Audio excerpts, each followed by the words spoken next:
they did not get my book sent. I assume you can buy these if you don't have a copy. I also have the book plates to sign and bookmarks. And to make it up to you, I'm going to read you the first section of Endlessly, which I don't do. I always read a passage in Supernaturally about unicorns, because unicorns. But I have another creature in this one that I think you might like. I probably should have opened it up and found it first, but or I could read you Neil Gaiman's book. He writes better than I do. I can say that without feeling bad about myself, because he writes better than pretty much anyone.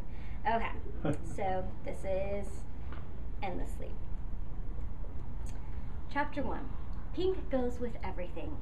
That's another thing about Evie. She has a slight fixation with the color pink. And by slight, I mean very large. Here's the thing about dragons. I know absolutely nothing whatsoever about them, which made my task to scare raccoons out of the alley behind the diner much more complicated. Instead of the mini masked bandits, I was greeted by a pale serpentine body with feathers raised like spikes along its spine and shoulders. Its face was almost wolfish, a long snout cut by two thick tusks jutting out and curling up over the lips. Oh, and claws, sharp claws. You are not a raccoon, I whispered. Nay, child, I am no wee beast. The air tasted like charcoal as its voice slid out, high and smooth and ageless, momentarily shocking me even more than the fact that there was a dragon hanging out behind the trash cans. It talked. Well, of course it talked, Debbie, because really, what kind of self-respecting trash can scrabbling mythical dragon wouldn't talk? I was equal parts terrified and annoyed, but at least the dragon didn't smell as bad as unicorns. And then again, unicorns were herbivores. It breathed in deeply, a golden glow growing in its chest. For once, I didn't think that light was related to its soul. No soul, definitely fire. I didn't have time to dash back through the door and close it before being roasted, nor did I like the door's odds against a dragon. I could make a break for it down the alley, but I had no idea how fast this creature was. I decided on honesty. Are you going to eat me? I asked. Is that your desire? Not really, no.